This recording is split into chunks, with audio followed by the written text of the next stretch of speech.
আসসালামু আলাইকুম। টুইটার পক্ষ থেকে আপনাদেরকে স্বাগত জানাচ্ছি। আমি ওয়াজেদ মহান। আমার পিছনে একটা সাইনবোর্ড দেখতে পাচ্ছেন, বাংলাদেশ বিমান বাহিনী সুধারাম। এই জায়গায় দাঁড়িয়ে আমি আপনাদেরকে একটা তথ্য জানাতে চাই। সেই তথ্যটা হলো, গত 8 মাসে বৃহত্তর নোয়াখালীর যে প্রবাসীরা আছেন, এই প্রবাসীরা গত 8 মাসে বাংলাদেশে রেমিটেন্স পাঠিয়েছেন 105 কোটি 10 লাখ ডলার, যেটা বাংলা টাকায় করলে সে অঙ্কটা দাঁড়ায় 11,000 কোটি টাকারও বেশি। এখন আপনি হয়তো চিন্তা করতে পারেন যে বাংলাদেশ বিমান বাহিনী সুধারাম থানার যে এই যে প্রজেক্টটা বা এই যে বিমানবন্দরটা, এখানে দাঁড়িয়ে এই তথ্যটা আমি কেনই বা দিচ্ছি। হ্যাঁ, সেই জন্যই দিচ্ছি যে গত কয়েক বছর ধরে, প্রায় যুগ ধরে আমরা এই নোয়াখালীবাসী একটা বিমানবন্দর করার জন্য সরকারের কাছে আবেদন জানাচ্ছি, স্মারকলিপি দিচ্ছি, মানববন্ধন করছি, অনেক কিছু করে যাচ্ছি। কিন্তু আমাদের সরকারের কর্তা ব্যক্তিরা যারা আছেন, তারা সেটাকে বুড়ো আঙ্গুল দেখিয়ে চলেছেন। এখন ঐকিক নিয়ম মেনে আপনি একটা অঙ্ক করে ফেলতে পারেন যে 8 মাসে যদি বৃহত্তর নোয়াখালীর মানুষেরা, বৃহত্তর নোয়াখালীর প্রবাসীরা 11,000 কোটি টাকার উপরে পাঠিয়ে থাকে, তাহলে গত 5, 10, 15, 20 কিংবা 50 বছরে তারা এই বাংলাদেশে রেমিটেন্স কত টাকা পাঠিয়েছে, সেই অঙ্কটা যখন আপনি করতে যাবেন তখন আপনার মাথা নষ্ট হয়ে যাবে। এবার অঙ্কটা একটু বিপরীত দিকে মিলান। এই যে 8 মাসে 11,000 কোটি টাকা তারা পাঠিয়েছেন, সেই পাঠানোর বিপরীতে তারা এই দেশে এসে কি পাচ্ছেন? ধরুন, বিশ্বের বিভিন্ন প্রান্ত থেকে সেই প্রবাসীরাই বাংলাদেশে তাদের প্রিয় মানুষদেরকে দেখার উদ্দেশ্যে একবার পাড়ি জমালেন এই বাংলাদেশে। এয়ারপোর্টে আসার পর তারা কি ধরনের অভ্যর্থনা পান সেটা আপনি ভালো করেই জানেন।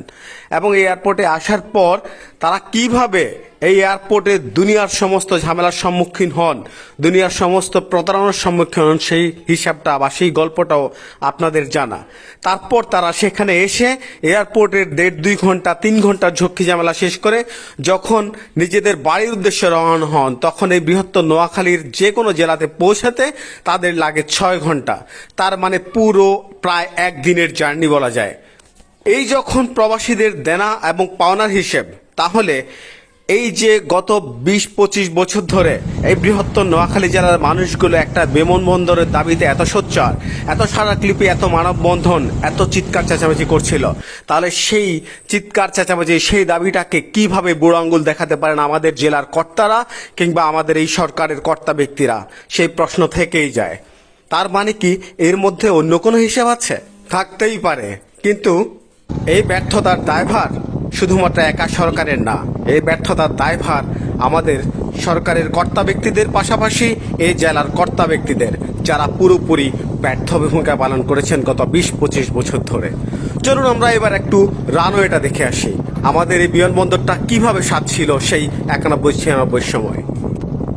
মূল সড়ক থেকে এই পথ দিয়েই বিমানবন্দরের যে গেট, সেটাতে ঢুকতে হবে। 96 সনের মধ্যে তৎকালীন আমাদের বস্ত্রমন্ত্রী ছিলেন মেজর আব্দুল মান্নান, আমাদের নোয়াখালীরই সন্তান উনি।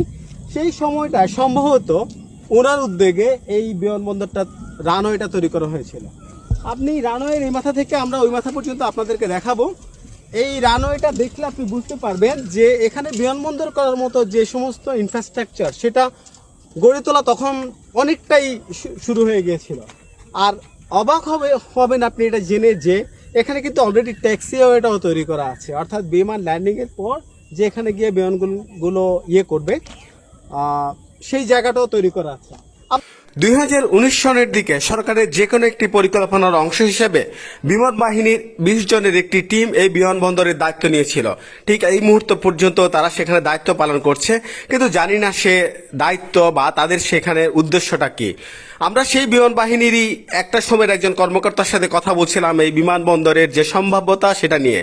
তিনি আমাদেরকে জানিয়েছেন বর্তমানে এই যে বিমানবন্দরের রানওয়ে, সেই রানওয়ের দৈর্ঘ্যটা হচ্ছে 2000 ফুটের মতো, যেটাকে উনি খুব আফসোস করে বলছিলেন যে এটাকে খুব সহজেই সামনে এবং পিছনে, তার মানে উত্তর এবং দক্ষিণে একটু এক্সপ্যান্ড করে, যেটা 1000 মিটারের মতো এক্সপ্যান্ড করলেই এখানে ইউএস বাংলা, নোভেয়ার কিংবা এই টাইপের যে সমস্ত ছোটখাটো বিমানগুলো, সেই বিমানগুলো খুব সুন্দর করে ল্যান্ডিং করতে পারে কিংবা টেক অফ করতে পারে।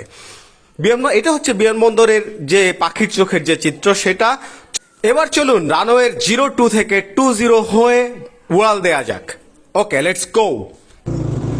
ঠিক আপনি এই মুহূর্তে কল্পনার চোখে এঁকে নিতে পারেন যে আপনি নোয়াখালী বিমানবন্দর থেকে দেশের ডোমেস্টিক কিংবা ইন্টারন্যাশনাল যে কোনো ফ্লাইটে টেক অফ করার উদ্দেশ্যে রওনা করলেন। ঠিক বিমান এভাবে ছুটে চলছে, শেষ পর্যায়ে এসে সেটা উড়াল দেবে ওই নীল আকাশে, কিন্তু আমার মোটর বাইক বলে কথা, সেটা আর উড়াল দিতে পারলো না। কল্পনা থেকে বাস্তবে ফিরতে হলো, আমাকে নেমে আসতে হলো মাটিতে। নোয়াখালীর মানুষের প্রাণের দাবি একটা বিমানবন্দর।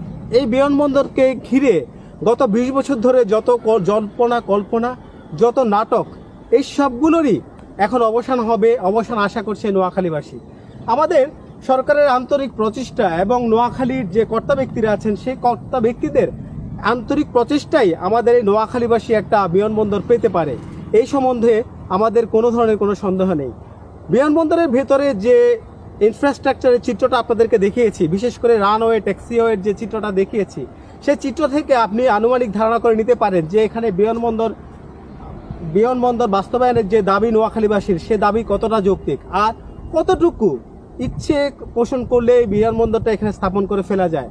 আশা করছি আমাদের কর্তা ব্যক্তিদের ঘুম দ্রুত ভাঙবে এবং আমাদের সরকারও এই নোয়াখালীবাসীর যে রেমিটেন্সের প্রবাহ, এই রেমিটেন্সের প্রবাহের দিকে তাকিয়ে নোয়াখালীবাসীকে একটা বিমানবন্দর খুব শীঘ্রই উপহার দেবেন এবং নোয়াখালীবাসী খুব সহজে তাদের যে বিদেশ থেকে যাতায়াত, এই নোয়াখালীর সাথে যোগাযোগ, এই যোগাযোগটা খুব সহজে তারা উপভোগ করতে পারবেন। এই আশাবাদ ব্যক্ত করে আপাতত নোয়াখালীর বিমানবন্দর থেকে ফিরছি আমি, ওয়াজেদ মহান টই টই।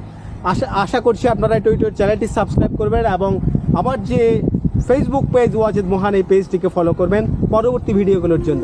অনেক ধন্যবাদ সবাইকে, ভালো থাকুন। নোয়াখালী জেলা শহর থেকে নোয়াখালীর সম্ভাব্য বিমানবন্দরের এই দূরত্ব মাত্র 13 কিলোমিটার, আর ঢাকা থেকে সেই দূরত্ব প্রায় 200 কিলোমিটারের মতো। তার মানে মাত্র 45 মিনিটের একটি ফ্লাইটই বৃহত্তর নোয়াখালীর সমস্ত প্রবাসীদেরকে কিংবা এই নোয়াখালীতে বসবাসকারী সবাইকে ঢাকা থেকে নোয়াখালী কিংবা নোয়াখালী থেকে ঢাকা পৌঁছে দিতে পারে। আশা করছি বৃহত্তর নোয়াখালীর প্রবাসীদের সুযোগ সুবিধার কথা চিন্তা করে এবং তাদের পাঠানো হাজার হাজার লক্ষ লক্ষ কোটি টাকা রেমিটেন্সের কথা চিন্তা করে সরকার খুব শীঘ্রই এই নোয়াখালীতে একটি পূর্ণাঙ্গ বিমানবন্দর স্থাপনের কাজে হাত দেবে। এই আশাবাদ ব্যক্ত করে শেষ করছি। সবাইকে অনেক ধন্যবাদ। খোদা হাফেজ।